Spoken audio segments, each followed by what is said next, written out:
I see dead people.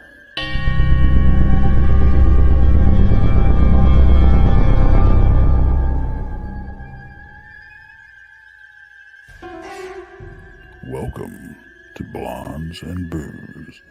You are about to embark on a journey, one that often leads to more questions than answers. But fear not, your host, Krista, Aaron, and Brandy have the experience, the perseverance, and yes, even the gifts to pull back the veil and allow us to glimpse the other side. They will share not only their experiences, but will introduce you to world-renowned researchers and experiencers to help you find answers in the murky waters of what we call the paranormal. Their bonds with each other reach far beyond friendship, resulting in a pull no punches approach to the many subjects they explore. Their goal? To open eyes, hearts, and even minds to what lies on the other side, and the answers residing there.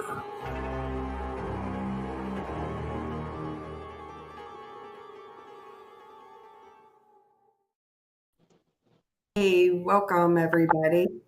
Hey, how is everybody? It's Thursday, almost Friday. Yay.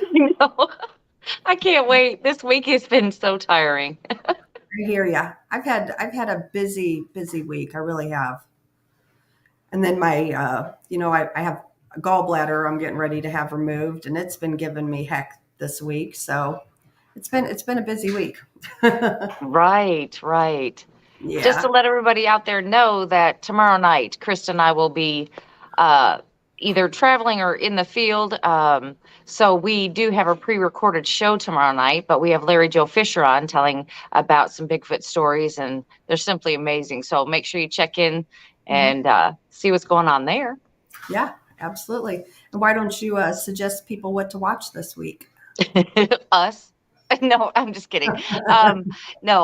Okay. Monday at 8 p.m., our new time. Texas Front Porch. You can check out me and Tex. We're on every Monday. Tuesdays at 7 p.m. Central. There is Van Buren Variety. At 8 p.m. Central, it's Beyond BMR with Bigfoot Michigan Rob. Wednesday at 8 p.m. Central, it's Jason McLean Questions Everything. Thursday, 12 p.m. I keep forgetting what day it is. Thursday at 12 p.m. Central, you can catch Krista with Bigfoot Michigan Rob with Brunch with Bigfoot Michigan Rob. Thursday night at 8 p.m. Central, it's Blondes and Booze. Here we are, Thursday night. And on Fridays, of course, at 8 p.m. Central, if you can't get enough of us, you can get more on Friday nights at 8 p.m. Central with Blondes, Booze, and the Woo. Saturdays, we have Tex and Danielle Diva when they drop their new episode of Infamous Minds at 2 p.m. Central. Perfect. There's getting to be so many. I'm getting really tongue-tied with this. Right. I know you do a fabulous job. So basically, well, you try not to get tongue-tied, but Right. I'm not going to waste any time because I'm pretty excited about having these guys on. And, I know we've been waiting for months. Right. So actually, I'm going to go ahead and bring Barry and Brad Klinge. And hey, guys. Hey. Is there any days you do not do a podcast? Sundays. No. No. Sundays. And sometimes Brandy and I will do a pre-record. And then we've been known to in the 2:00 in the morning, just do a random show. Hey, we've got people coming on at midnight. They're like, hey, what are you doing? Nothing. You want to do a podcast? Sure. We'll sit there and talk for 2 and 3 hours. And I'm like, look, I'm really tired. I got to go to bed. It's time. Right. At some point, you got to call it. That's not me. About 10:30 these days, I'm nodding off. Yeah. Well, usually I'm in bed by probably 9:00. So now I'm not saying that I don't take a nap because I just woke up from one. Yeah. Exactly. Well, we definitely appreciate you both and both of you guys being here with us for sure. Thank you very much for having us for sure. And you guys are just like a wealth of information. You guys go way back. And I don't mean this as an insult, but you guys really are the OG of the paranormal. Well, Absolutely. we feel like it. We feel like it sometimes. You see the gray coming in. So Coming in, it came in a long time ago. It's established residence. That's our new paranormal team, AARP. So yeah, you guys. What year did you guys start out doing the paranormal? We formed Everyday Paranormal, the team that everybody knows, in 2007. Yeah. So but we've been doing research, years prior to that, but officially 2007, and you probably think around 2003, 2004 timeframe is when paranormal started to come on the I wouldn't say it was the mainstream back then, but that was when Ghost Hunters came out and things like that. So yeah, we we didn't realize it, but we were one of the 4 original television shows that were on. It was Ghost Hunters, it was Paranormal State on A&E, it was us on Discovery, and it was Ghost Adventures on Travel Channel. That was the 4 ghost shows. Yeah, and I watched all 4. I did too. I really did. And you say 2007, and I think that's not too long ago. And then you start adding it up, and you're like, yeah, that was a while ago.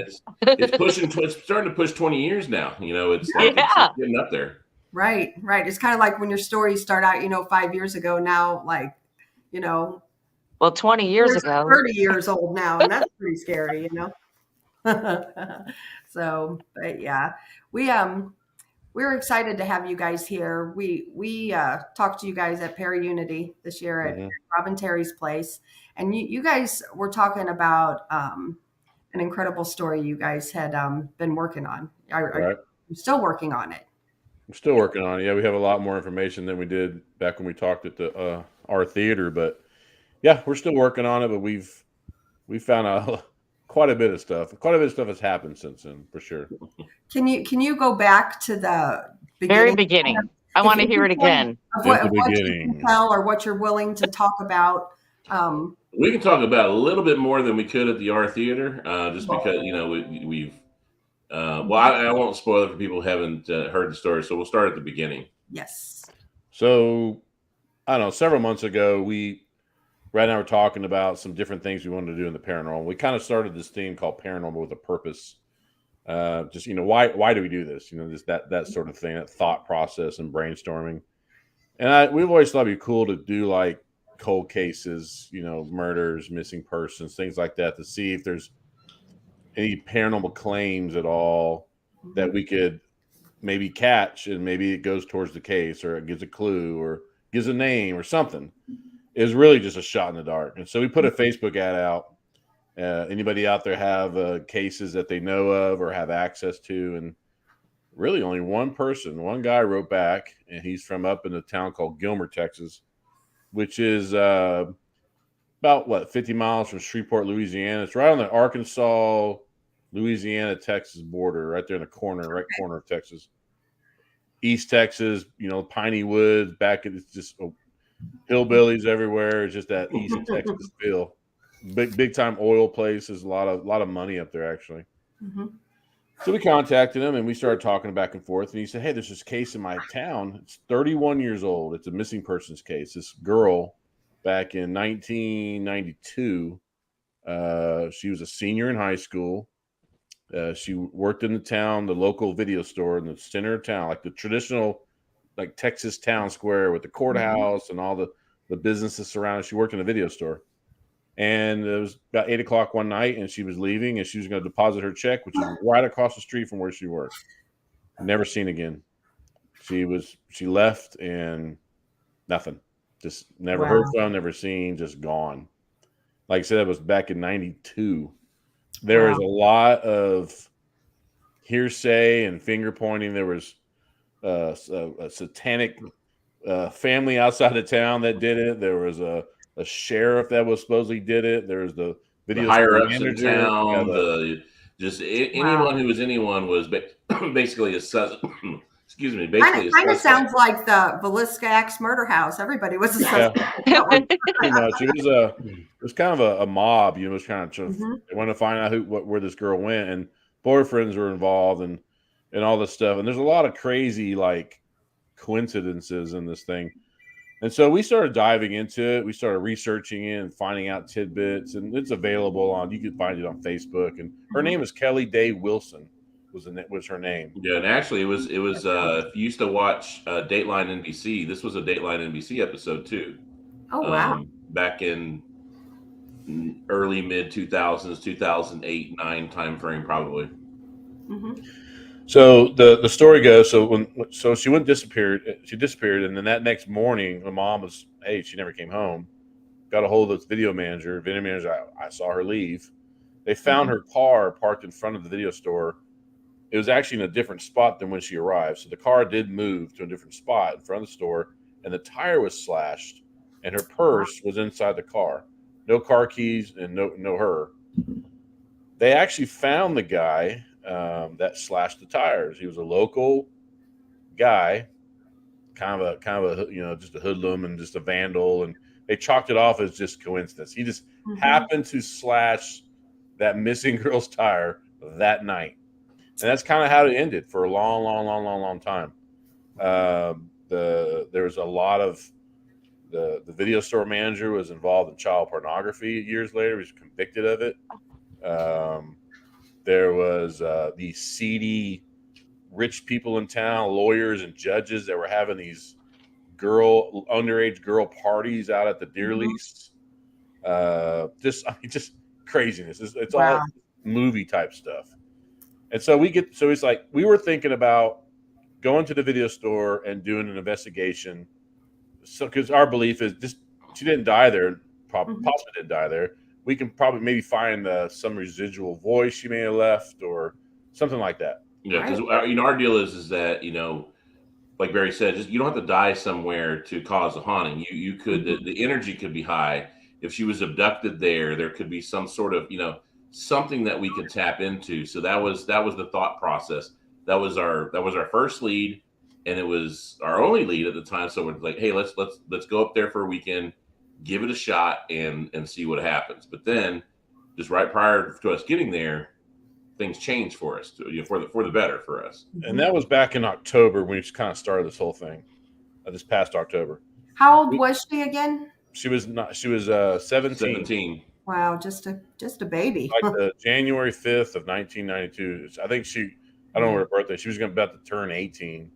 Wow. Senior year in high school. But so right before, so this is in October, and right before we're about to go there, maybe like the week before, the guy that set this whole thing up, he calls and he said, hey, there's been a development in this case. So, oh, cool. Now we have, so what happened is we didn't know, he didn't know this at the time either. So he found this out in between October and say like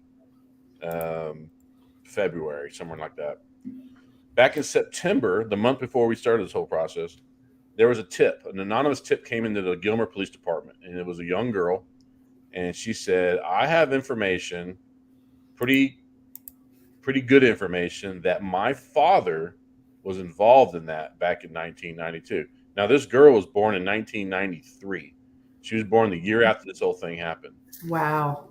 The story goes that the dad was. This is by her mother tells the story to her. They're sitting down at supper, and there's a phone call. He gets up, answers it, and the person on the other end said, hey, I need your help now, ASAP, with something. He leaves supper, and he's gone all night and all morning. Comes back, the sun's up, covered in mud and dirt, filthy, nasty. And supposedly he tells his wife, she asked her, where the hell you been? He's like, well, this guy was a mean, nasty dude. This guy's a bad dude. He told her straight up, because I was out there helping bury that Kelly Wilson girl. And if you tell anybody, I'll kill you. And so this big secret, and this guy's, nasty. Child abuse and just wife abuse, just nasty. So it went years and years and years and years of all this stuff. And the kids always believe that because of that story that he has something involved. Well, when the kids got a little older, they used to go walking in this neighborhood they lived in, this heavily wooded. And they used to walk by this one particular house, and he would point up. This is a dad telling his teenage daughter this.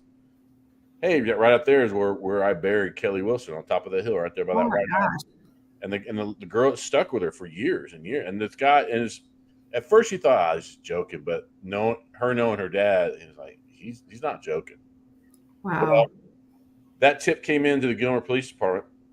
Gilmer Police took it seriously. They went out to the property and they asked the lady, "Hey, this," and everyone in town knows about this cave. Mhm. Hey, we have a tip that came. Can we search your property? Sure.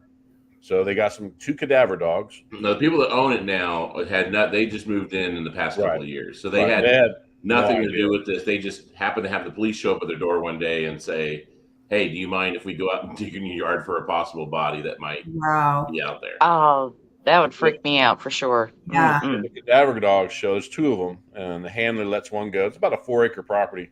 It's kind of like on a creek bed, and there's hills and lots of woods, and this dog runs all over the property. He comes back probably 50, 60 feet from the back of the house, and he sits and he alerts to human decay.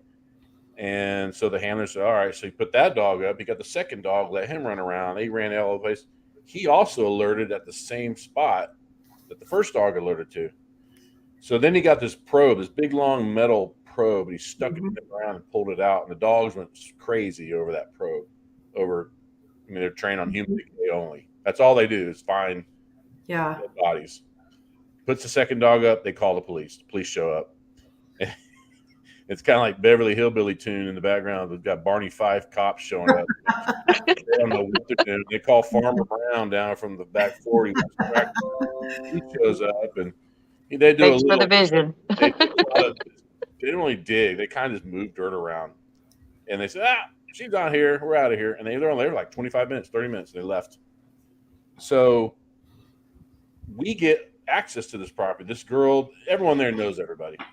So she said, "Well, let's back the bus up just slightly." Oh, yeah. So before we get there, before we even know that we have access to this property, Barry and I, there's a psychic medium here, well, she's in Houston, that we always take psychic mediums with a grain of salt, and but this one has nailed some stuff for us over time, so we kind of trust her, and we never use her to say it's the end all be all. It's almost like we use her to validate clues or maybe to like point us in a different direction or something slightly.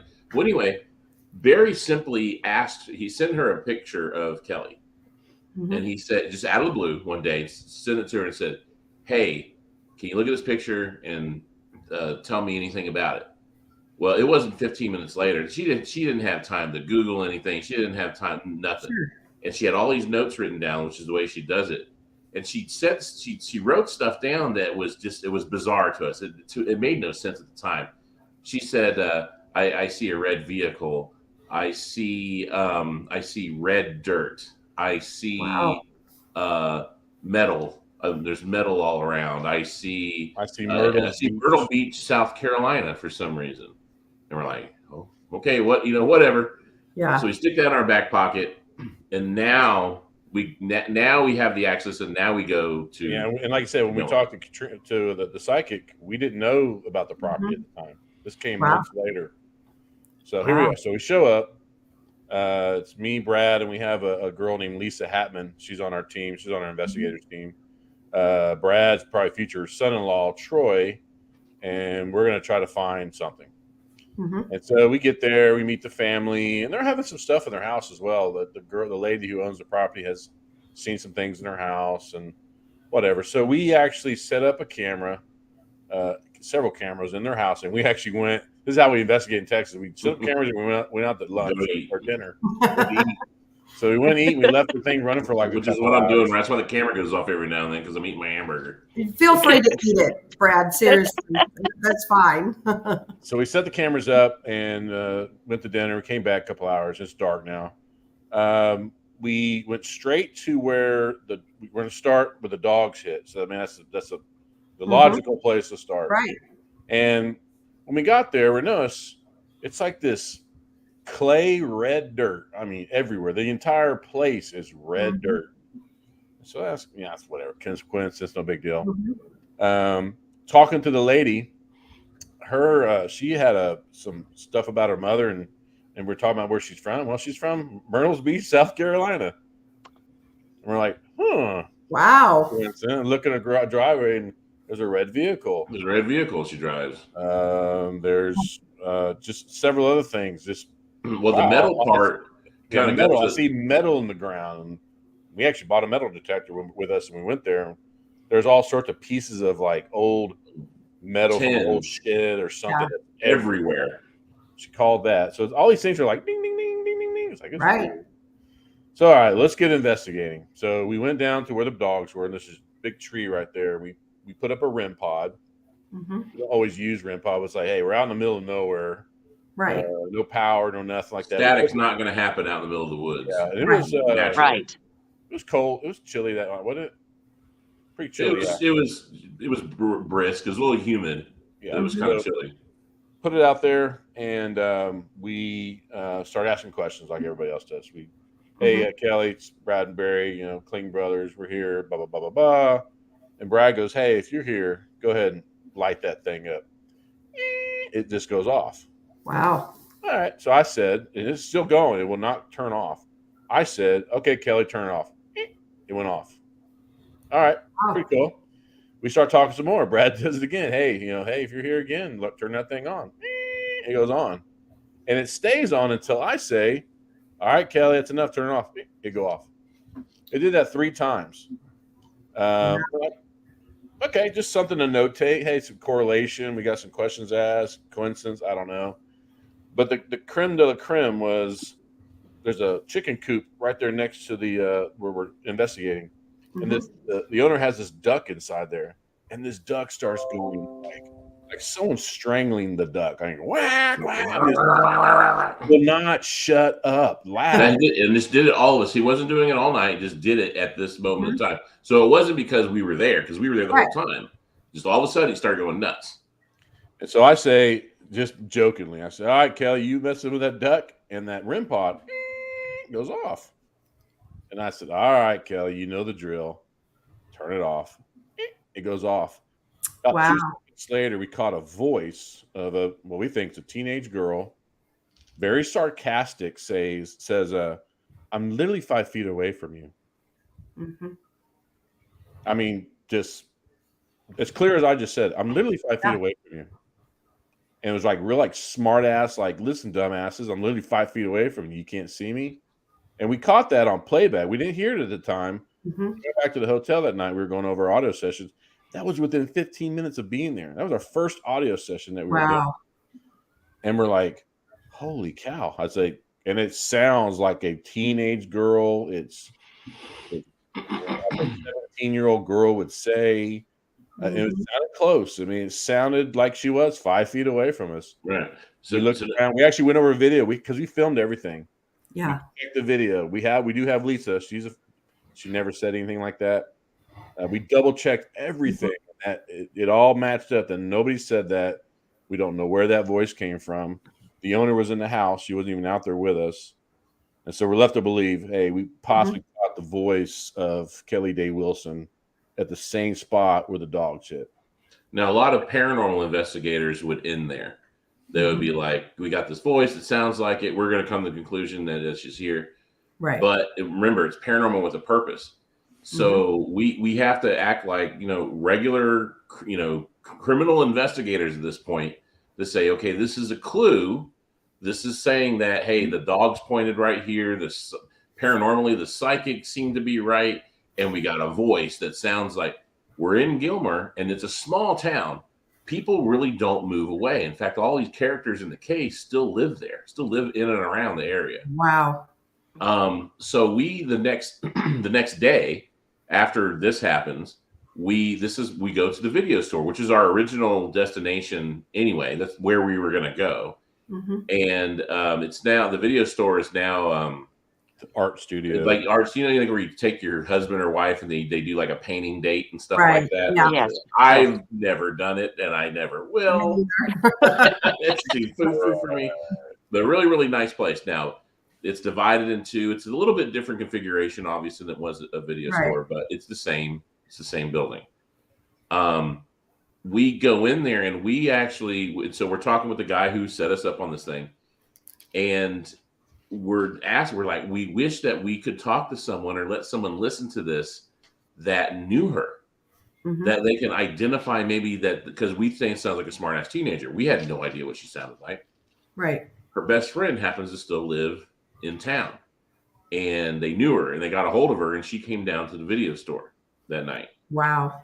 She was very reluctant, because it's I'm sure she's been questioned by police, before, but now you have these paranormal investigators, and this is kind of the Bible. This is like a Bible Belt area. There's like a church on every corner. Wow.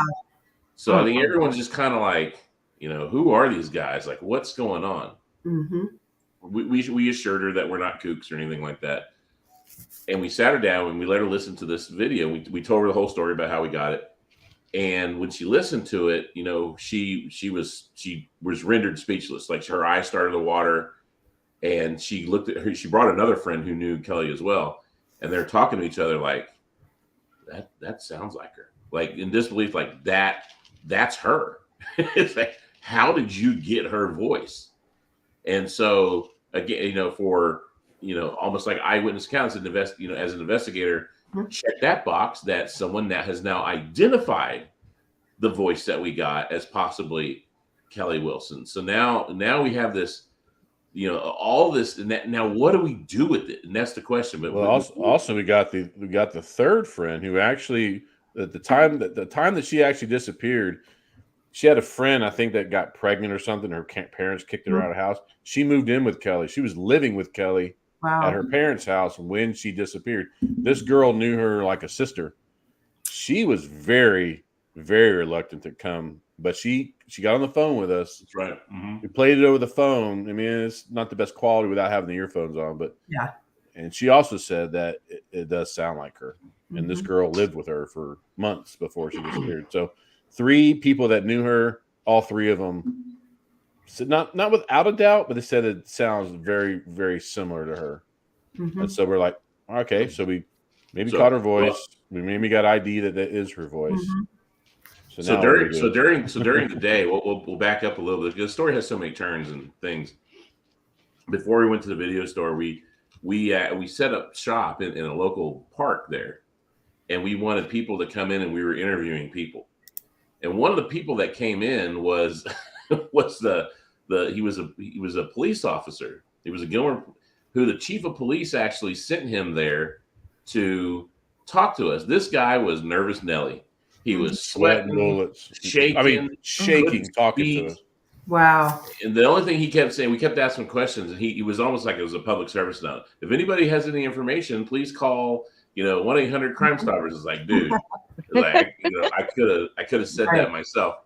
But there was a lot of craziness with the police department too, because going back at the police department, the brother of the real crazy guy, the guy that was pointing out with the kid and all that kind of stuff, his brother was a cop back then, and kind of a crooked cop. He runs in the family, I guess. And all the evidence that had been collected at the time, like I think there was a shoe and there was a necklace and there was a computer. There was some evidence that was collected. Guess what disappears from the police department? All the evidence, all of it. Of course. Gone. And it was right when that brother got fired. He actually got fired for being a dirty cop, and that's when it all disappeared. Wow. So they have no evidence anymore of the case. So this again just kind of points to, it's not damning evidence, but it's enough there's enough circumstantial evidence here to point to a certain thing. And when Barry and I are in town, we're in the town square, and it's funny because all eyes are on us, and it was from it was people were talking about us being there, and these paranormal people are here. What are they doing here? We would look on Facebook, and all of a sudden we see a picture of us standing where we're at right now. And the picture was just taken 2 seconds, and we can't see where the person's taking a picture from. It got kind of eerie. Yeah, that's creepy. And you never know in these small towns. It's like what kind of rocks are you turning up, and what kind of people don't want you finding out things and stuff like that. So we were looking over our shoulder, but anyway, that was that particular weekend. Yeah, so that whole weekend was just investigating, just researching. We went out to there there was supposedly there's a huge story that this satanic family killed her. We actually went out to their property and kind of filmed it and just drove by, just whatever, just to have some It just didn't content. feel right. It just didn't. Right. There wasn't anything pointing to that. So when we Yeah. got back, we started doing more research and kind of like piecing like these individuals that were people of interest, like who were they? And we found a lot of really cool coincidences. Like, for example, the property that was searched, guess who owned that property back in 1992? Who's that? Her video store manager. It's his Wow. property. Yeah. It was his parents' property. His parents' property, but he lived there with them for a while. His parents owned that property. No. Guess who's best friends with each other back in 1992? The cop and the video store The owner. crazy guy, the crazy dad, and the guy that slashed her tires. Tire slasher. Oh no. Yeah, best friends. Yeah, so we're like, we got the sleuth cap on, and we're like, all right. So everything's That was- like, and I'm actually talking to the girl that did the that phoned in the tip. The tip. Mhm. We start talking back and forth through Facebook, and slowly I gain her trust. At first she's Jane Doe, says that on her thing. She makes a fake profile. She's telling me, I have it on my phone still saved. I mean, crazy stories. And all of a sudden she gives me her real name, and we still talk and I'm giving her advice, and she's telling me, what about this happened here and this happened there. And we actually, when we went up there, we'll get into the second part of the story. We actually met her. She actually came and met us. And so, so we get back. We're like, okay, well, what do we do? So we're like, we're going to go dig. And that's when we talked to y'all at the art. Well, remember Ralph had come up there when we were doing this first round. Yeah. So there's a guy I went to. How bizarre this is. I've gone this like since sixth grade. I went to school with this guy who happens to live up in that area now. Wow. He has a ranch, and he has lots of farm equipment, including tractors and front end loaders and excavators and stuff like that. And so we said, "Hey, Ralph, would you be interested in coming out to that property and bringing one of your excavators and let's dig?" He's like, "Sure, why the hell not?" So we set it up, and this was after we went to the R Theater, because I think we had kind of alluded that we were going. March 11th, we went up there. Mm-hmm. And we went to, and so he brought the excavator. It was a big, had a big bucket on it. He was an expert driver. He knew how to handle that thing. We put it out in the area, and we brought Greg Lawson with us, who they call a paranormal detective. He's a cop in Austin, and he just gives us some tips about, if I was investigating a tip like this or something, here's how I would go about the crime scene and all this kind of stuff. And he was giving tips and stuff like that. So we went out there and basically just started sticking that bucket in the ground and digging as deep as we could. And we dug in there. We probably dug an Olympic-sized swimming pool area of just clay, and there was garbage in there, and there was like broken bottles, and then there was one point where it was like this tarp, and we were like, oh my god, maybe that. We jumped down the hole, and it wasn't anything. It was a thick tarp, but all this stuff was buried down in there, and it was just weird because we would get to a point where you could tell the clay was undisturbed. It was like just the natural layers of clay. So nothing had dug past there. We probably went, Barry, 6 feet down? Yeah, 4, 5, 6 feet. Yeah. And unfortunately, we didn't find anything. Now, were we digging 100 feet too far to the left, 50 feet too far to, not far enough to the right? We don't know. And it's like, we just don't have the time and the resources to basically dig up this entire hundreds of acres of things out there.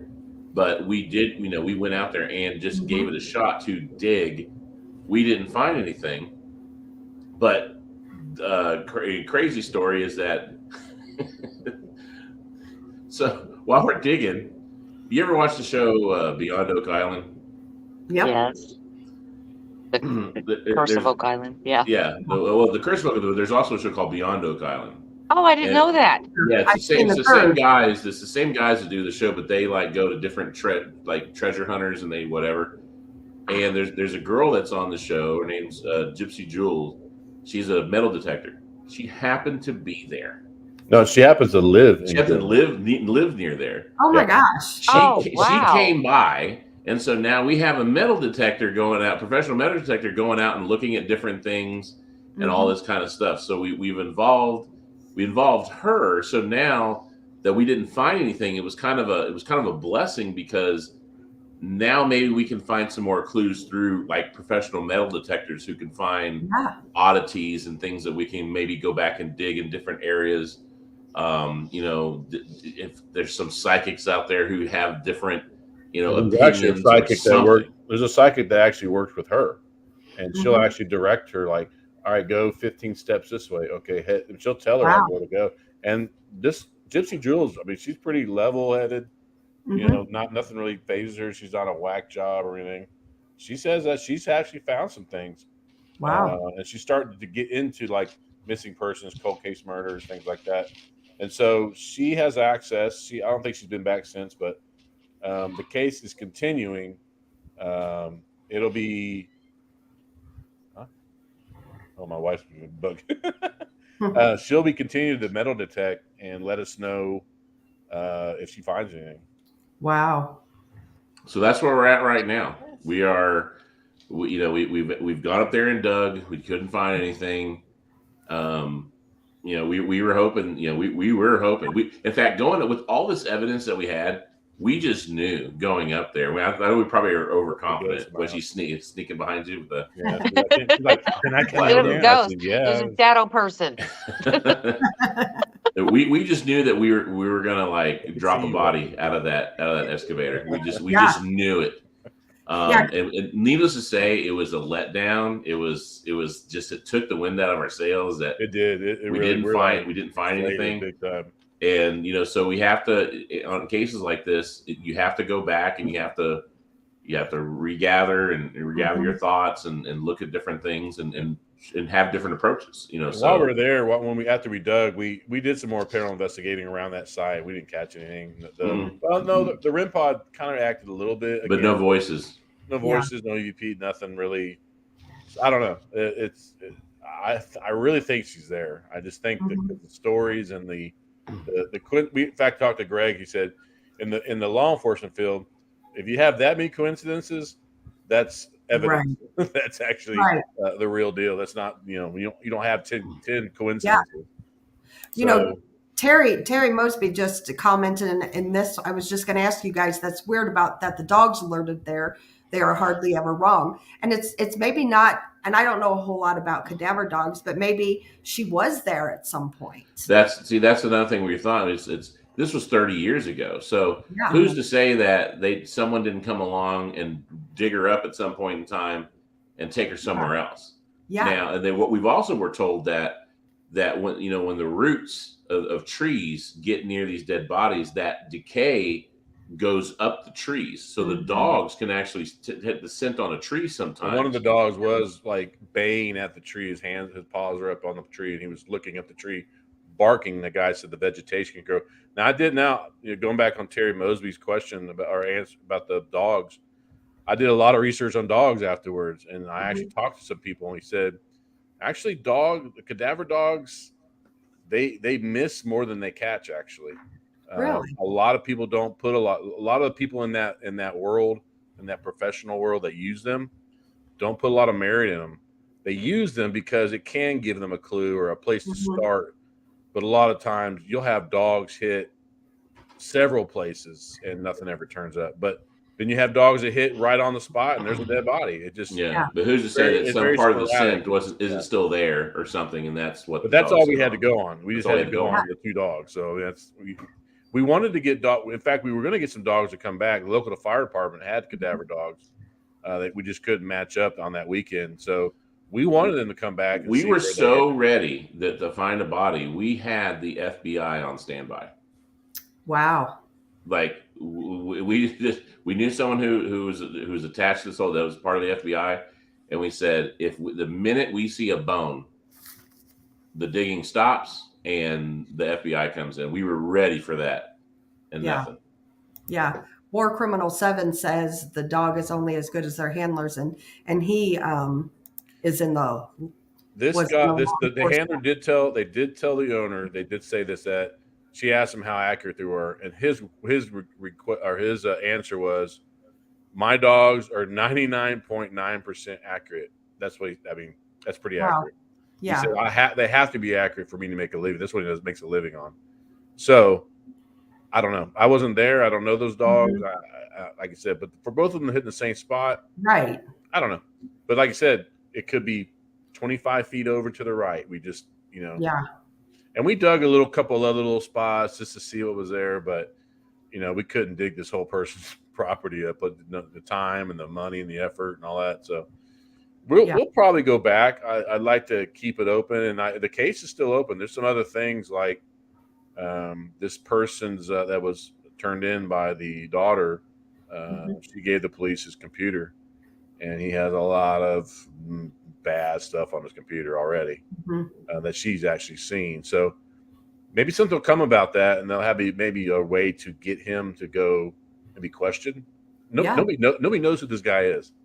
I do, but nobody knows who this guy is, and nobody's questioned him about it. Nobody has a clue that he possibly was involved. He may have not been involved, but to say those things over the last 30 years. Yeah.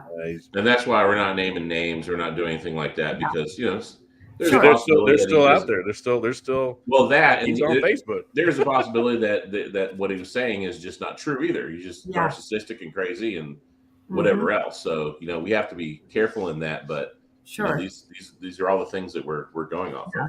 And I guess we can only hope if he is had some involvement in it, that whatever's on his computer can get him thrown in jail. At least that's what we're hoping. Something to hold him there while they kind of build a case, and that's what I told the daughter. I said maybe that's how it happened. And she's definitely afraid of him. I mean, that's another reason why I believe that it's true, because she's putting her life in her hands. She really is. Right, and that's her dad, correct? Her dad, and he doesn't know what she did. So, wow, that took a lot for her to do that, to come forward. Yeah, that's why I think it's legit. I don't see somebody doing that just for shits and giggles, just to, whatever. I think she's really convinced. Yeah, that that's the truth. Wow. Are they still living in the same town? Yep. The father and daughter. The daughter lives in the same neighborhood. Actually, lives right down the road from where this property is, and then the dad lives out about an hour outside of town. Okay. There's other people involved too, like the old sheriff. He lives around there. The guy that slashed the tires, his name's Michael Bibby. That's all public knowledge. It's public knowledge. He lives in Arkansas. The sheriff's name is James Brown. He lives in the area. What was the guy's name? Joe, the video store manager. He still lives in Gilmer.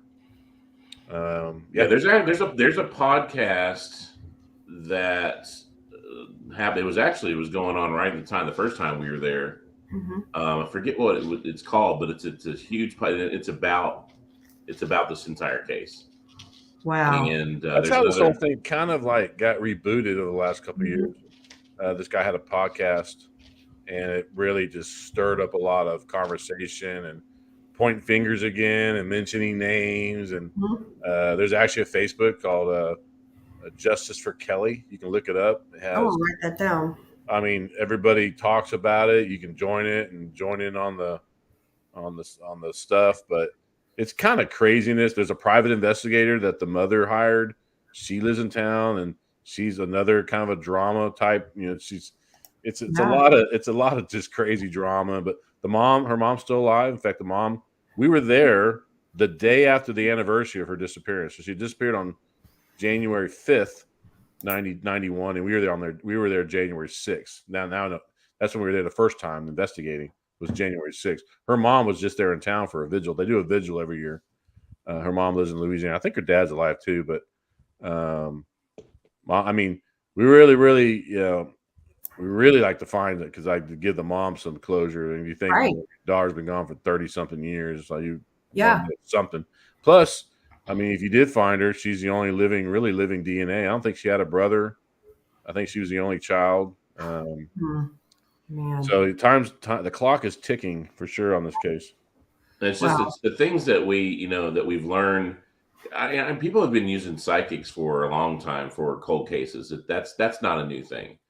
But using paranormal investigation to find, like you do, hey, this house is haunted. It's haunted by the spirit of, the guy from 1843, blah, blah, blah, the former owner.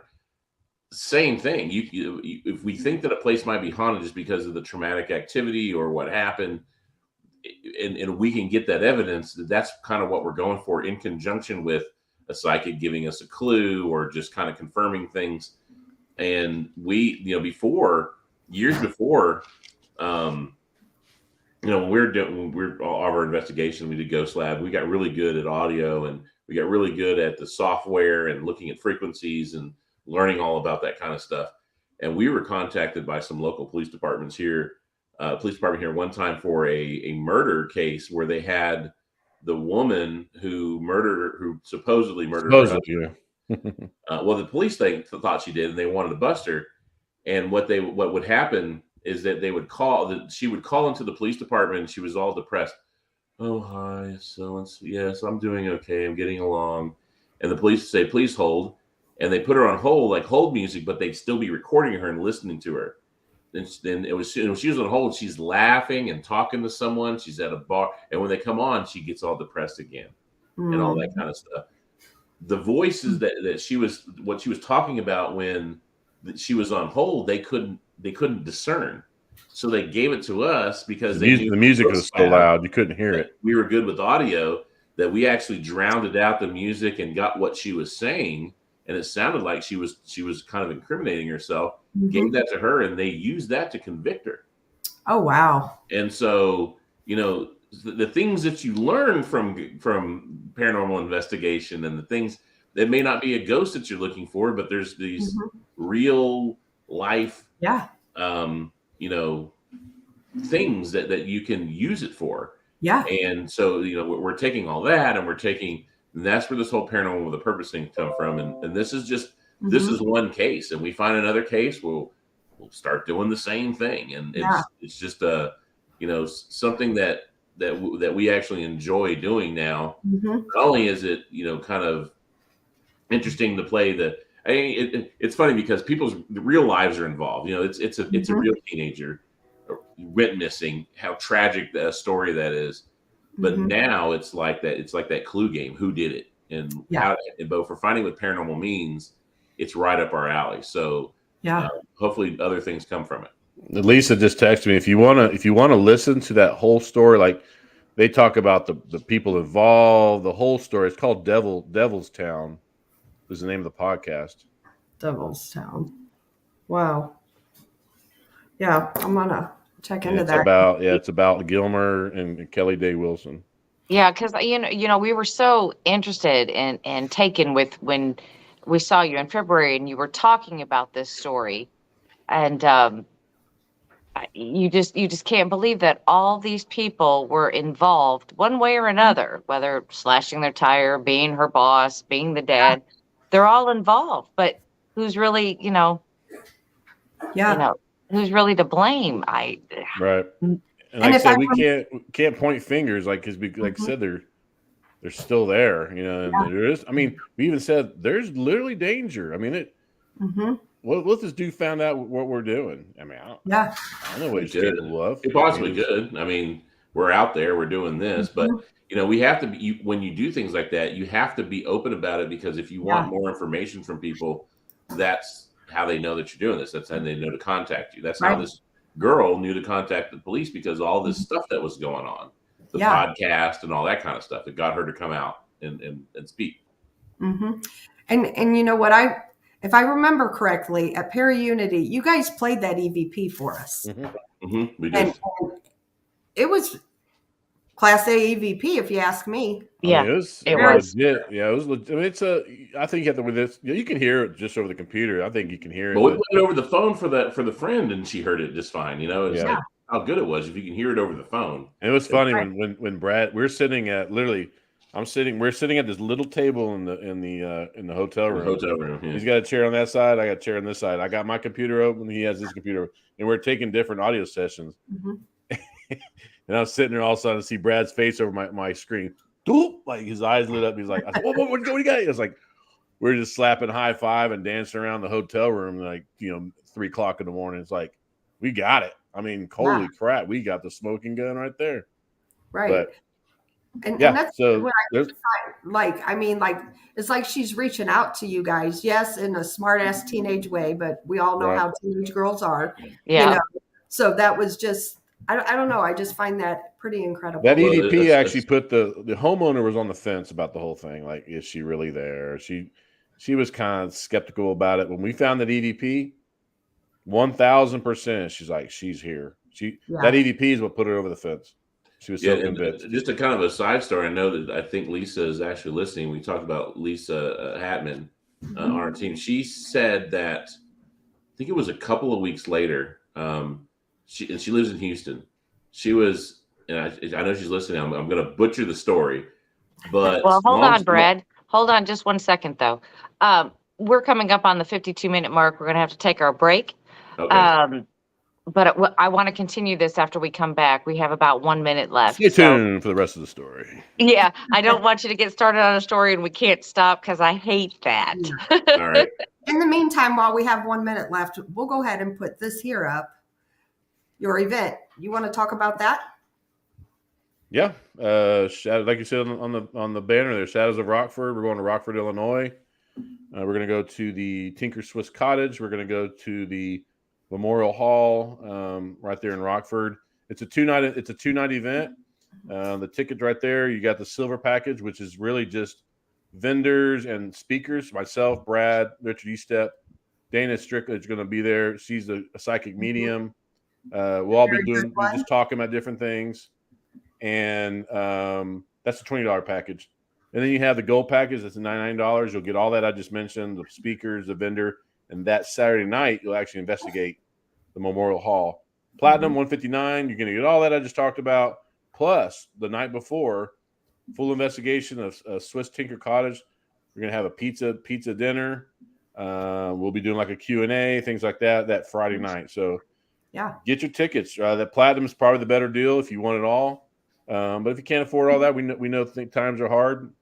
Do the silver package. Come on out and listen to us and whatever. But if you want to investigate, you need to get those other two packages. Yeah, and we'll be there. Brandy and I will be there. Yes, we're going to be there too. So. Yep. So we're looking forward to it. It's going to be fun. Going to be a good night. But we do have to take our break. We'll be back in 5 minutes, everybody, and then we'll talk more. Enjoy the countdown. See you at 5.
Four minutes to go, folks. 4 minutes.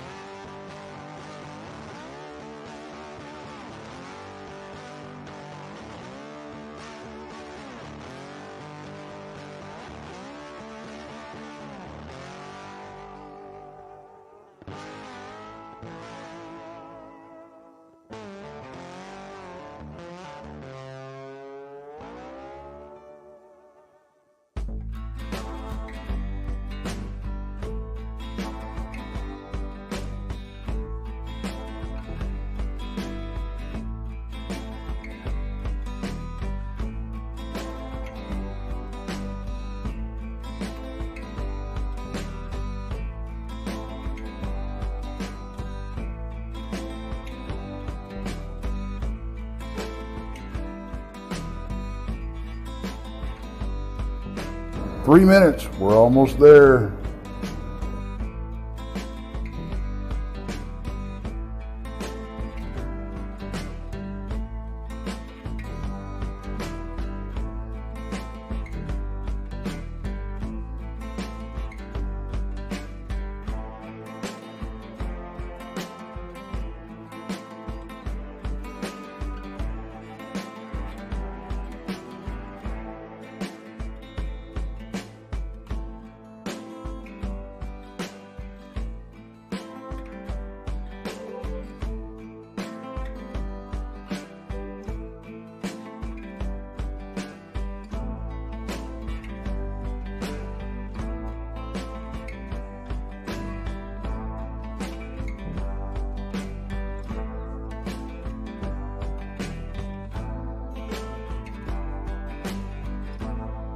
Two-minute warning, guys. 2-minute warning.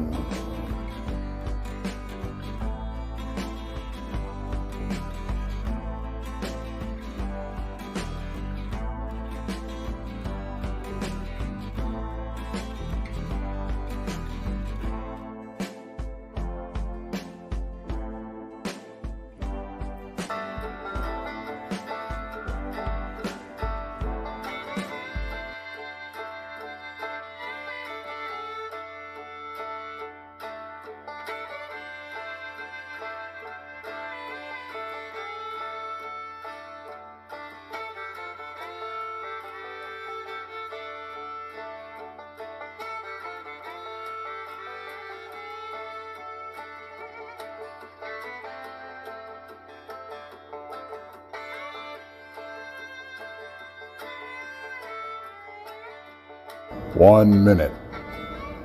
1 minute.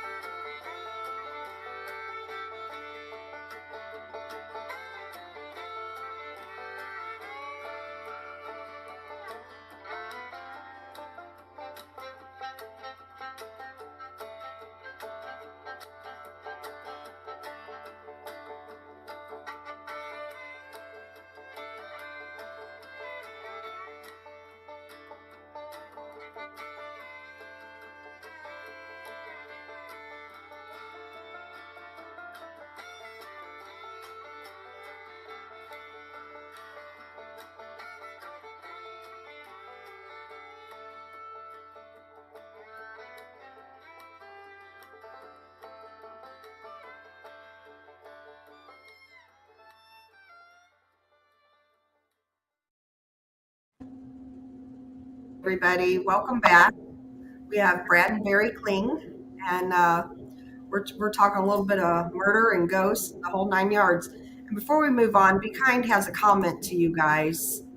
She says, as a bereaved mother of a 32-year-old woman, I can tell you truly that her mother is grateful beyond words for your help.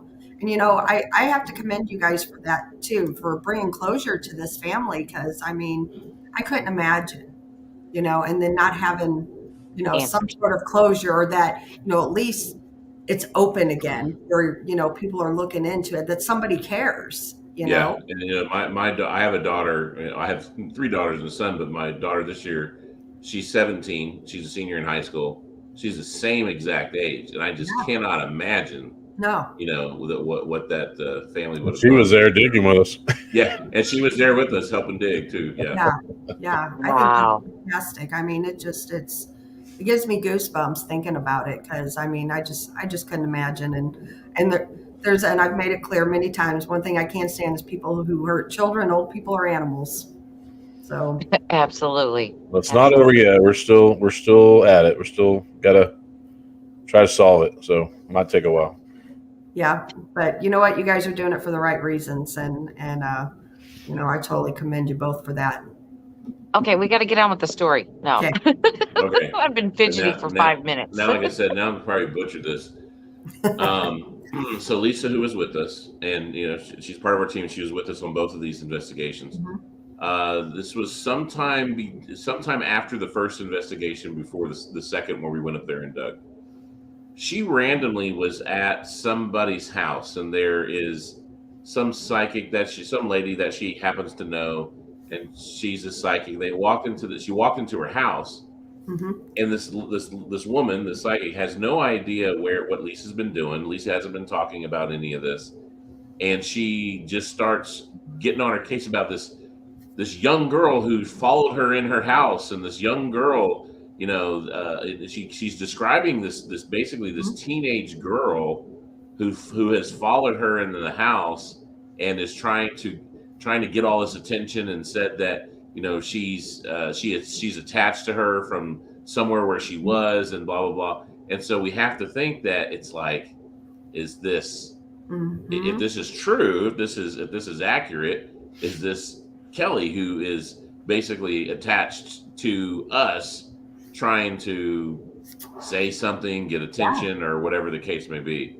Again, it's one of those things where, sometimes psychics will do that. They'll just randomly start saying stuff, and you're like, yeah, okay, whatever, that's fine. But coincidentally, it just happened to be at the right time and the right type of person that would be hanging around her. So again, the way she told the story was much cooler, and it was more crazy.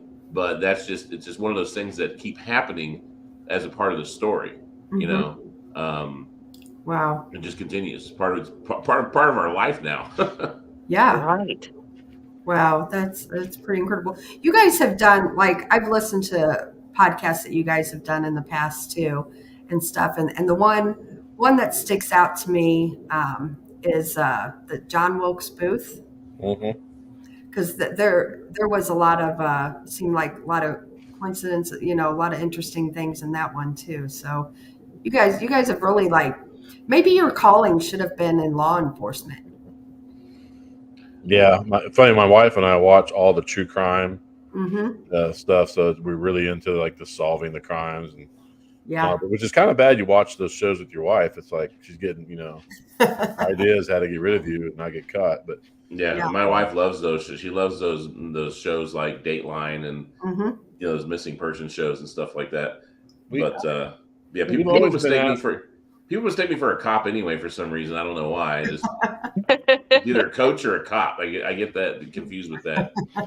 We've always, since before Ghost Lab and through Ghost Lab, we're always been into like finding evidence of real people. Like John Wilkes Booth and Wild Bill Hickok and Private John Riley from Gettysburg, and these people that are real people that actually talk to us from beyond. And I mean, we have a whole nother project we're working on right now that has to do with our relatives, Civil War and stuff. That's a whole other, I mean, I don't know how much time you got, but that's a whole other crazy story of how that whole thing came around. It's really pushed us down the road of finding our relatives through paranormal means that lived 160 something years ago, Wow. I guess if you talk about it, we'll talk about it real quick. So we're big, and this whole thing started for us, for Brad in Gettysburg, filming event there, and Gettysburg is kind of our second home. We go there at least once a year. Was it two Octobers ago? 2 Octobers ago. A couple Octobers ago, myself, Brad, and my son Zachary went to. We were doing an event at the Hoover House, which is halfway between Antietam and Gettysburg. And while we were there, we went to Antietam. We've never been to Antietam. It's one we haven't been to. We all went there, and all the spots. And I don't know if you've ever been to Antietam, but all the spots along the way, we did audio sessions, and we caught some crazy stuff, and just literally just pulling a recorder out in the middle of a battlefield and just started just talking and just walking around. We caught in the cornfield, which is one of the most bloody parts of the battle. We caught regiment drum beats, almost like to marching. We caught down on the bridge. It's called Burnside Bridge, kind of towards the end of the battle. We caught a bullet whizzing by, wow! Like a bullet. So it was pretty cool. We caught all that stuff. And then we went to Gettysburg, and we went to, of course, the entire. You ever been to Gettysburg? I have not. It's on my list. Okay, you need to go. So we're going to all the hot spots, Little Round Top and Devil's Den and everywhere.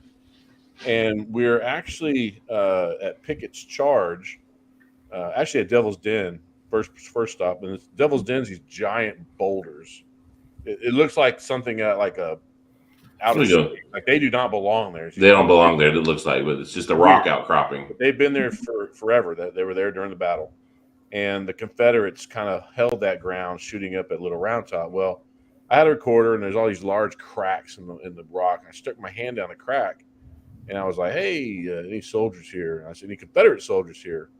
And when on playback, we got this voice that said, "Run," told us to run.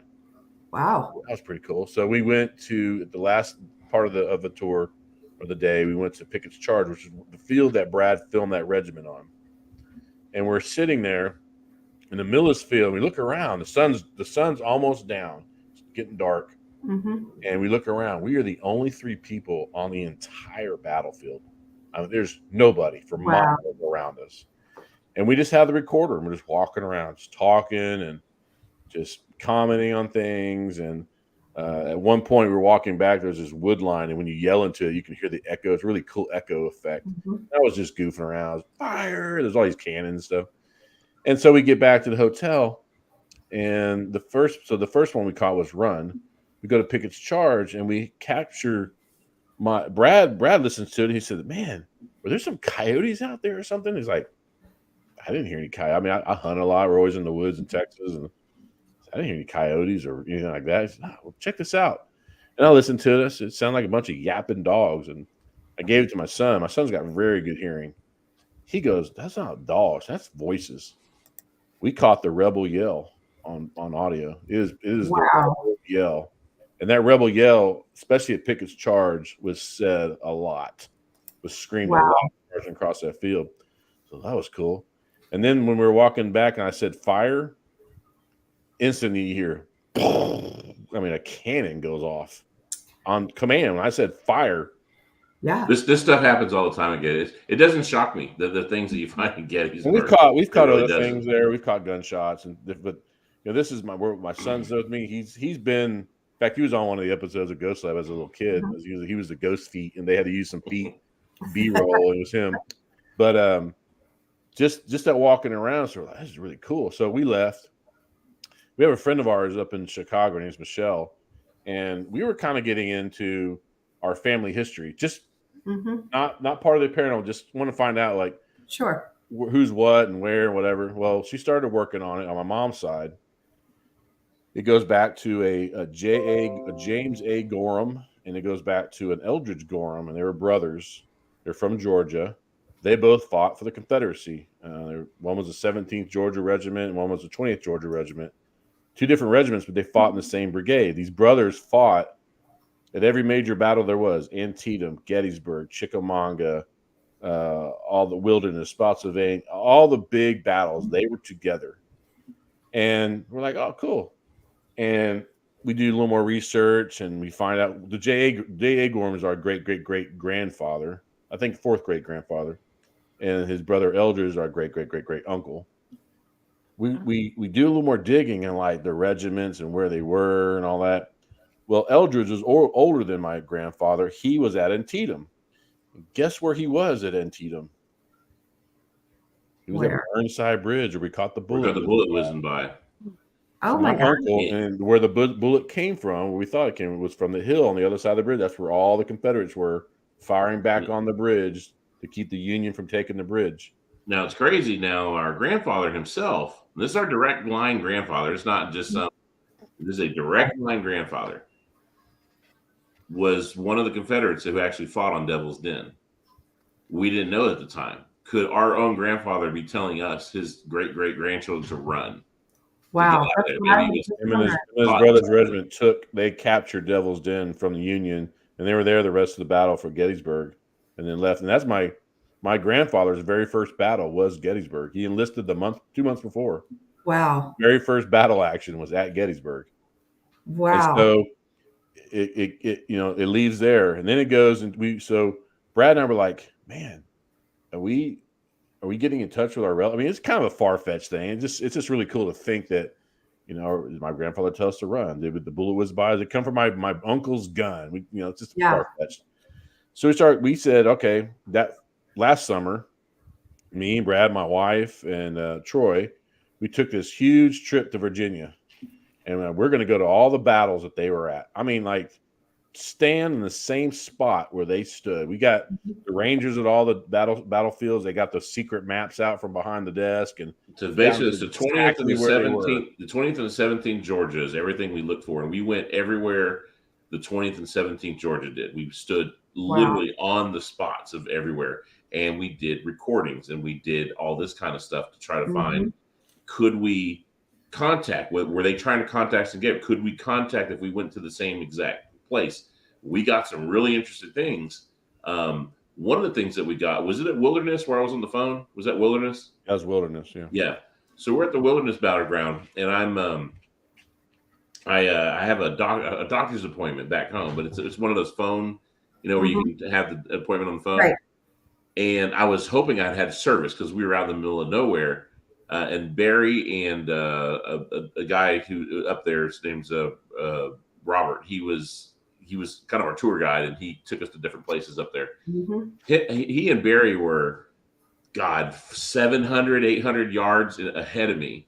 And I was in the middle of this field, and I was on the phone with this doctor. This doctor, I was talking, and the doctor would say, "Hey, hang on a second. Can you go somewhere that's a little quieter?" And I said, "I'm standing in the middle of a field with nobody around." She said it sounded like yelling and like I was at a party or I was at somewhere where there's all this yelling and everything going on. Wow. And it's like, was she picking up? Was this You're the residual only three. sounds coming through the phone? She's actually hearing the battle. Yeah, so we only try to three on that battlefield. triangulate. Yeah, we try to triangulate this whole thing and recreate it and do all this other kind of stuff. And it's so now we're on the trail of all this stuff. But then at Spotsylvania was when that's where we got. They had a third brother named Willis Jackson Gorham. He was actually in the 35th Georgia. He was also at Gettysburg. He was their brother. He was an officer in the Confederacy. He was captured at Spotsylvania. The Union captured him and sent him to a POW camp. We got the Rangers there, found exactly where his regiment was, where he would have been captured. It was right on this wood line. And then again, it's like this cool echo effect. I said, we're just talking. I said, Willis Jackson. And it echoes. And on playback, I shit you not, you hear, "Yes, sir." Wow. I mean, as clear as I just said it. I mean, like, now we would have thought hear that the echo. Yes, but sir. but we're like, well, maybe someone actually said that, but we didn't hear that. We would have heard that. It was that loud echoing back. We heard that on playback. So we're like, that's incredible. Was that Willis Jackson? I don't know. That was we always believe in like the highest energy. That's pretty high energy when you're captured. Willis Jackson actually he went as far as Appomattox. He stood. No, that was Eldridge. Eldridge. He actually stood at Appomattox during the surrender. And so now in this June next month, Barry and I we put on this giant event in Virginia where we're taking we have 2 buses. Yeah. We have 85 people. We're going back to these battlefields and we're going to tell the stories and we're going to show the people. Showing the people the last 72 hours of the Civil War. Yeah. And Jason Hawes is going with us and Tim Shaw is going with us and it's a whole weekend thing. And we're going to do a whole last 72 hours of the Civil War ending up in Appomattox. And the cool thing is, so the brothers, they fought the same brigade when they got to a place called Sailor's Creek, which is April 6th, 1865. It's 3 days before the surrender. My grandfather, they get past Sailor's Creek, and my grandfather is shot and wounded. 72 hours for the finale, he made it through Gettysburg. He made it through the bloodiest battles. He's shot, and he actually goes to Farmville, Virginia, goes to the hospital. He's shot in the shoulder. His brother has to leave him there. They depart. His brother goes towards Appomattox. My grandfather, he's in the hospital. That was a Confederate stronghold. Well, during the retreat, Farmville's captured by the Union. My grandfather becomes a POW in the hospital.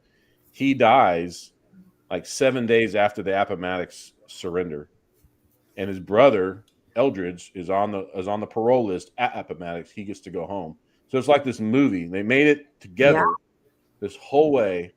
And my grandfather gets shot. He leaves, and his brother leaves, and they depart. They never see each other again. And my grandfather is actually buried in a mass grave in Farmville, Virginia, with a Confederate monument there. we found his grave. And here's another coincidence. Wow. When we went there, we found this. It's a huge hill, and it has all the markings. Doesn't have any markings of who's there. There's 400 bodies buried on this mass grave. My grandfather's one of them. We were sitting there, and I was looking on my phone, just kind of finding out some more information about him. We were sitting there on his birthday. Oh, wow. All days of planning trips. I didn't know his birthday. I was like, holy shit, his birthday's today. We sang him happy. We did an EVP session and sang him happy birthday. That's awesome. Oh, Didn't catch anything, but it's just that's kind of what we're doing now. We want to.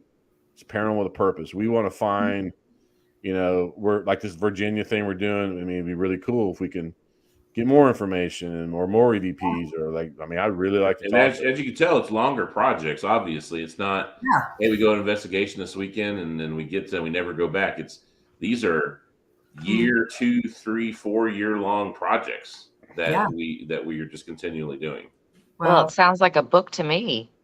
It's a movie. It's a book. It's going to be Yeah. a podcast eventually. It's a really cool story. And I've left out a lot of details, but there's a lot of other things. But it's just a super cool story. And we love telling it. We've kind of gone from, in the Ghost Lab days, you knew us from like the scientific guys and we did the experiments. Not that we don't believe in that, or we've kind of gotten away from that. And we just like telling stories like we're telling tonight. That's what we like to do. That's what we want to do. And to go out and investigate from now on, these investigations are just more stories to tell later versus, oh, this is EVP. Look at the frequency. And it's cool, but I really think people want to hear the stories about it. We've gotten versed in how to get these EVPs and the methods that you use, the different techniques, the different times that you could possibly get them. So the act of getting the EVP, we've become very good at. So now we're taking that and we're personalizing more and actually becoming a little bit more selfish to say, yeah, we're going to go in these places and we're going to get these EVPs. And if they're not coming, we're going to keep on trying based on the methods that we know. Wow. And we want to really get involved, like with just battlefield sounds and get like gigantic parabolic mics and really state of the art audio equipment like you would see in like an NFL game or something, to where we can actually an entire battlefield record it over time. Get really, really cool camera equipment where we can actually do kind of old school photography and try to catch real cool images of a ghost. Well, that's the things we're after. I will tell you about battlefields. I used to be a Civil War reenactor, and we would, when you're doing the battles, on the reenactor, you're literally reenacting that battle. So it's not scripted who won. It is who won the battle, and there is a lot of weirdness on any type of battlefield, Civil War, or even the small skirmishes. We've gotten some EVPs and stuff. So yeah, we heard one night horse hooves running. There wasn't any horses out running, laying there in camp. So yeah, you just never know. It's pretty incredible. Do you guys think though that your grandfather is leading you, like holding your hand, like taking you these steps possibly? Possibly. Like you said, getting the run at the Devil's Den or whatever, probably wasn't my grandfather, but you don't know. It could be. It could be. It wasn't. Right.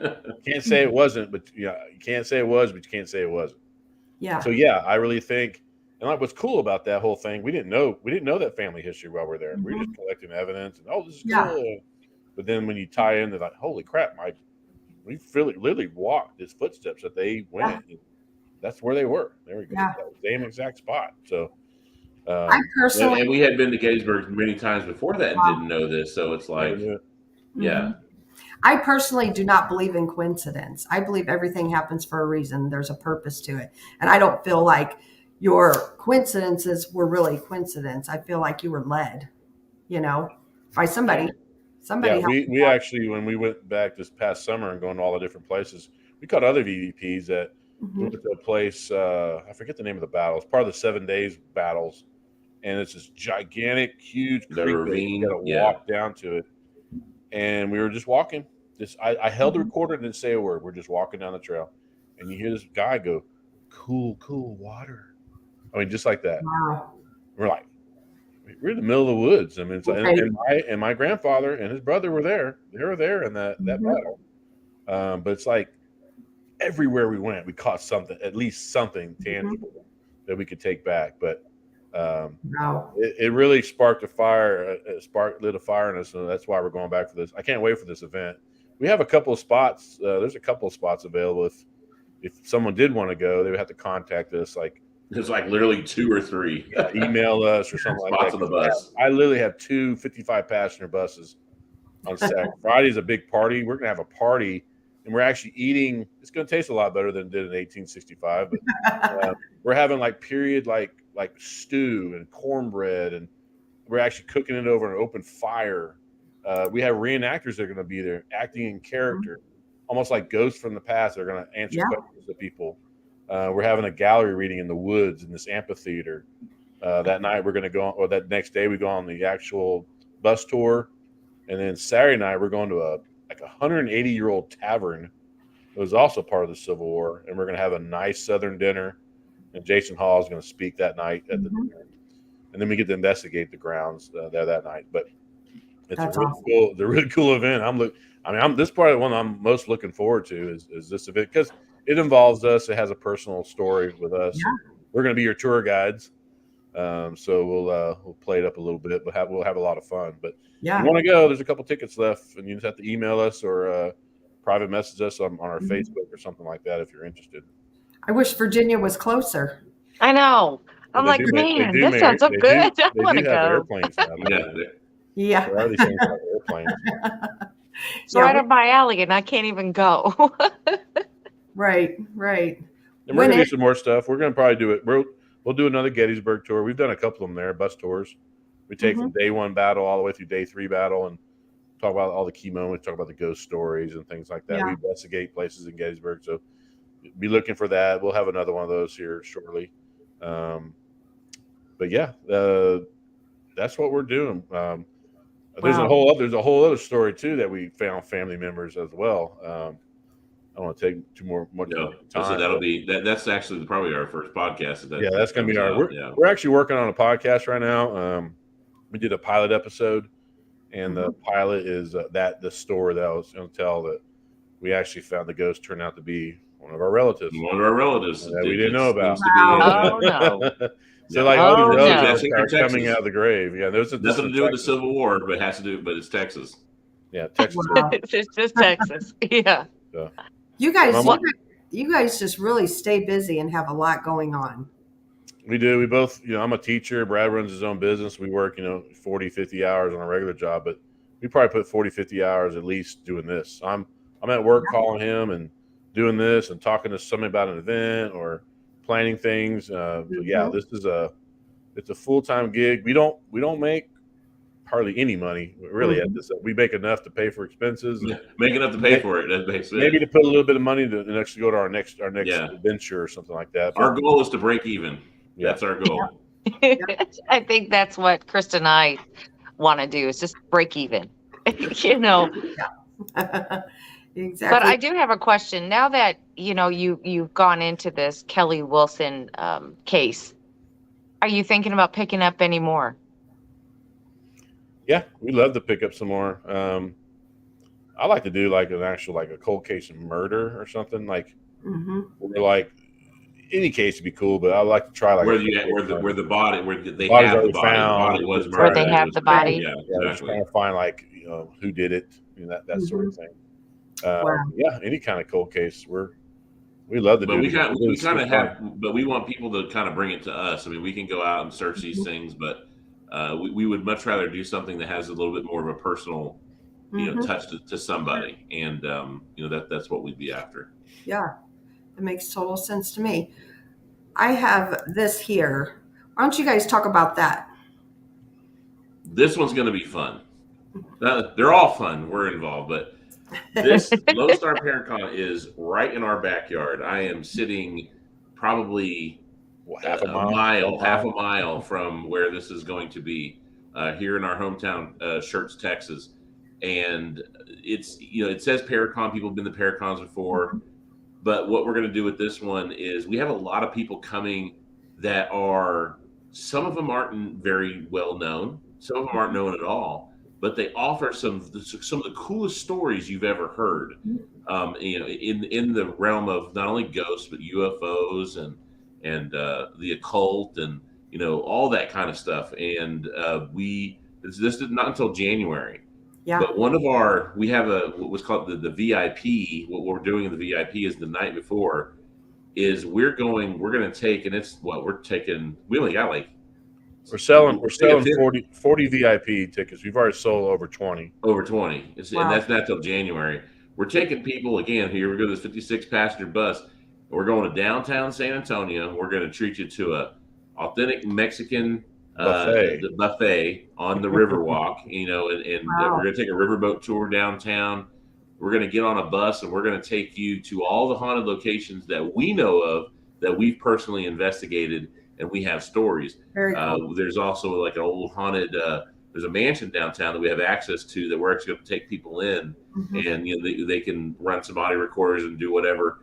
And then after we're done, we're going to meet back up at the local bar where it's picking us up and have a little after party and stuff like that. But the event's the next day, and we have speakers, and we have there's good gallery reading. We have an investigation at a old 1940s theater. The theater that you were supposed to come to, you didn't come, right? And Yes. aren't you the one that didn't make it? Yes, I was. I came. Yes, yeah, you came. Yeah. So the Dallas Theater, we're actually going to have Shane Pittman's going to be there. Cool. Doing, Katrina, reading that. And psychic that helped us in the Kelly Wilson case. She's going to do the gallery reading there. And we have Dakota Lawrence, who's going to be doing gallery reading at during the event. We have and here's Jason the cool Hawes. thing. Yeah, Jason Hall is going to be there. The very cool thing about this is admission to it is free, so you can come in the vendor hall and stuff like that. If you want to see the speakers, there's a speaker pass, and it's very low cost. I mean, was it $40 or something like that for all day speaker pass? Or you can buy the VIP, or you can buy the VIP and the speaker, or you can just buy the gallery reading, or you can just come for nothing and go meet everybody and just cruise the vendor hall and stuff like that. Yeah. Very Brandon cool. and I will be there.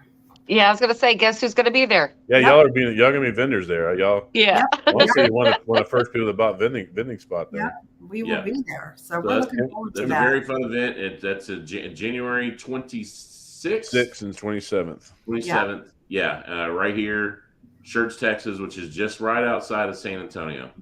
And it's a little different. It's not like celebrity heavy where you go to some of these where it's just everybody that's ever been on TV or is currently. It's not that. It does have some celebrities there, but we got some really, really cool speakers. Like we have actually the producer and Thomas Winterton from the Skinwalker Ranch. Skinwalker Ranch are going to be there. Very cool. So they're going to talk about everything about Skinwalker Ranch. We have a guy that was abducted by an alien, and the story is so believable. It's like I've heard these. This guy is believable. Is legit. He'll be there talking about his experience. We have Lyle will be there talking about Bigfoot stuff. We have people talking about the occult, Ouija boards. We just little different, all the different genres in the paranormal. There'll be people there talking about it. We have really cool vendors. We'll have snack bar going. It's going to be just a good time, nice and relaxed atmosphere. And we'll throw this out there: portion of the proceeds goes to Special Olympics. Where in the district I work at, I run the Special Olympics there. It's going to that organization for funds, and we have a special needs program where I work. It's called 18 Plus. When kids become 18 years old and they leave high school, it's kind of like a vocational thing for special needs kids. They learn how to do job applications and get jobs and whatnot. Well, they started this T-shirt business. They have actually shirt presses and everything that they're learning the trade. Wow. They're going to make all the event shirts. It's a fundraiser for them. So they're going to be there. They're going to have a booth there and selling shirts. And it's a big community event. Like you said, some of these people that are coming have been gracious for waiving some of their fees and helping out with the cost. But it's going to be fun. And like I said, January will be here in no time. Well, And I'm down here in looking Texas, forward it's to not. it. Hopefully, it can be cold. I can't say it Mhm. won't be promise cold, you. but generally be in the 70s. Yeah. So Well, my home office for where I work is there in San Antonio, and they all know that I'm into the ghost thing. And I had told them that, we'll be down there in January if they want to put me to work down there in that office because it is haunted. So they've talked about it to me. I've had, people call me and say, "Hey, when can you get down here?" So I there you told go. them I will be down there then. I'd love to investigate it. It was an old brothel. There's been a murder that happened there. So yeah, Brandy and I are probably going to be investigating, and it's like a block or two away from the Alamo. So Very cool. yeah, so pretty We may excited. have been there by ourselves. Yeah. Yeah, May yeah. have been I'll there. message you off screen and let you know where it's Yeah, at. You well, guys let are me know more than what's welcome to join us if you wanted Yeah. to for it. So yeah, you guys just have so much going on, and you guys are both a wealth of information when it comes to the paranormal. For We sure. appreciate But it. yeah, but don't like everybody remember that you can catch their event in Rockford, Illinois. Their events in Texas, their events in Gettysburg. There's so many places you can catch up with them. So just get on Everyday Paranormal on Facebook and get in contact with them. And Yeah, and our website's everydayparanormal.com. It's real Yep. easy. So Yeah, everything that so we I do is mean, right there. And the link's been dropped several times since the show's Perfect. been going on. tons and tons. Yes. I've So watched it at least 4 or 5 times. So yep, and it was just done again. So yeah, I'm looking forward to this. And you guys are also going to be in Kansas City too for the yes. Yep, in Kansas July. City for the Metacon, in July, We're doing a mid-July. Yeah, was workshop. that Yes. is that the one, Krista, we decided not to go to because that was like our only weekend off? in July. That's literally our only weekend off. I think Yeah. John Zaffis will be there. Angie Perrin will be there. Yeah, We'll be Yeah. there. So that one's gonna be. It's a little everything. It's like metaphysical, paranormal. It's kind of a little bit of everything. So yeah. And then I know Carter Bouchard. He's a Bigfoot guy. He's also going to be there speaking too. So like you said, a little bit of everything. Real quick before we go, I have to ask all the paranormal guys, what are your views on Bigfoot? Believer or not believer? I believe that the possibility of it existing is there. Mm-hmm. I would say I believe there could be something because we've actually it wasn't a Bigfoot, but we've had experience with a cryptid that we saw when we were kids Oh in wow! the woods around where we lived. And we saw a thunderbird, plain as day. Wow! And, Do you got an extra couple minutes to tell us about it real quick? Yeah. Yes, I'm like, okay. Yeah. We could literally tell you stories and go we're on gonna be for here the for 5 next 2 weeks. hours just telling stories after story after story. Well, it sounds like we'll have to have you on again and just talk about, stories. I was like 12 years old or so. Brad was 8.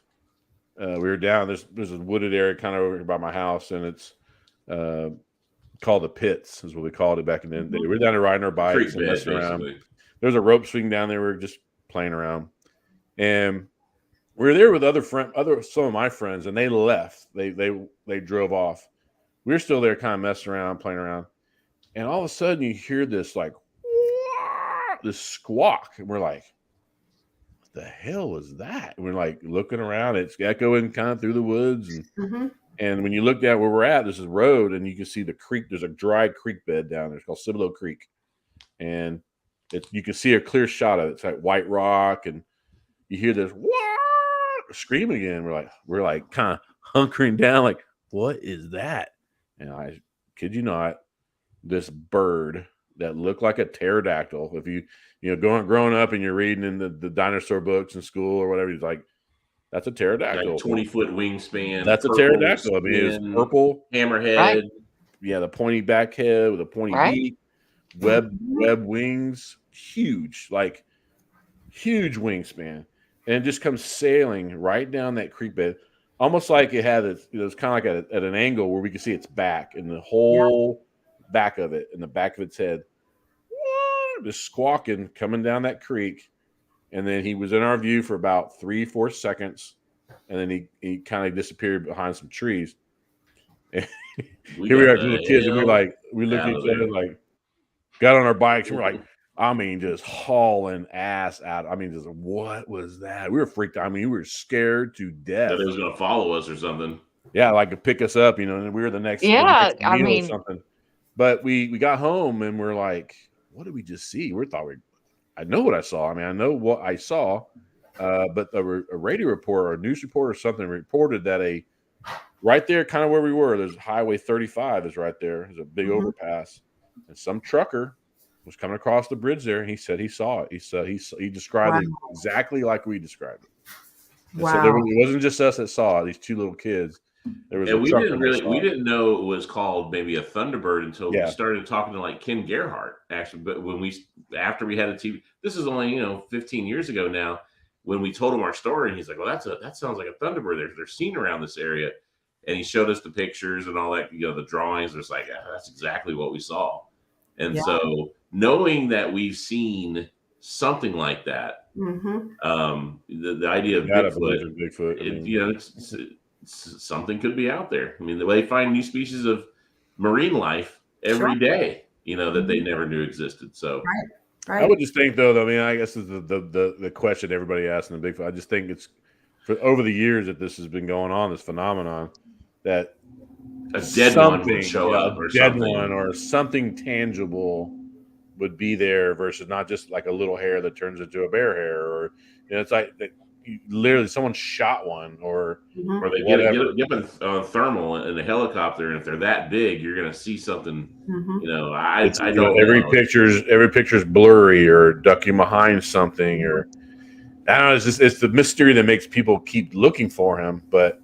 I don't know. I would just think it's something at some time. But doing what we do, we never poop on the possibility of something. No. If I saw a dinosaur, the Bigfoot could exist. So. Anything's possible. Right. Well, it's just like people don't believe in the paranormal until they see a full-bodied apparition for themselves, and they're like, "Oh, wait a minute." I've noticed that most skeptics. We were on a show the other day. Most skeptics are actually scared of the paranormal.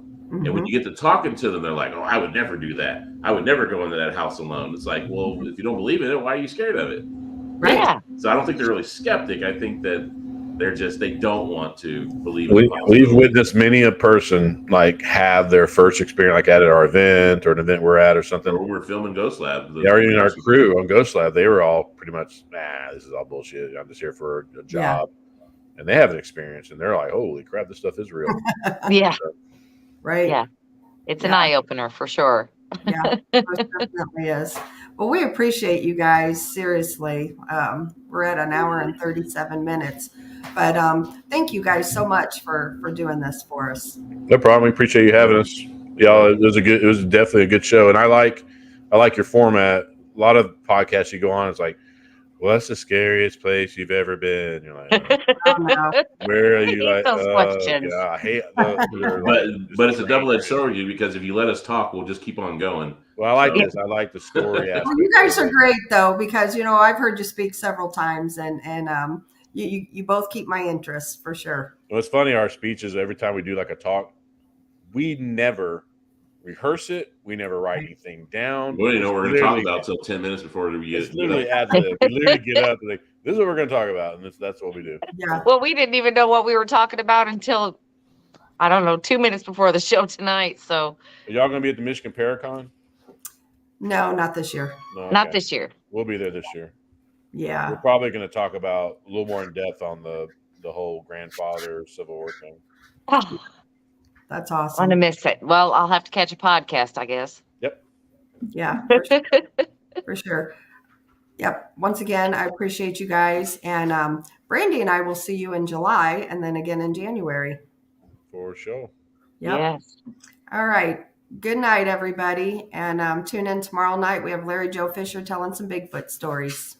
Yeah, and if I can get on or have a signal, I'll try to chat with you, but I won't be able to stream at all. So. Yep. So it will be a pre-recorded show tomorrow night, just to let everybody know. We appreciate everybody. Thank you. Good night.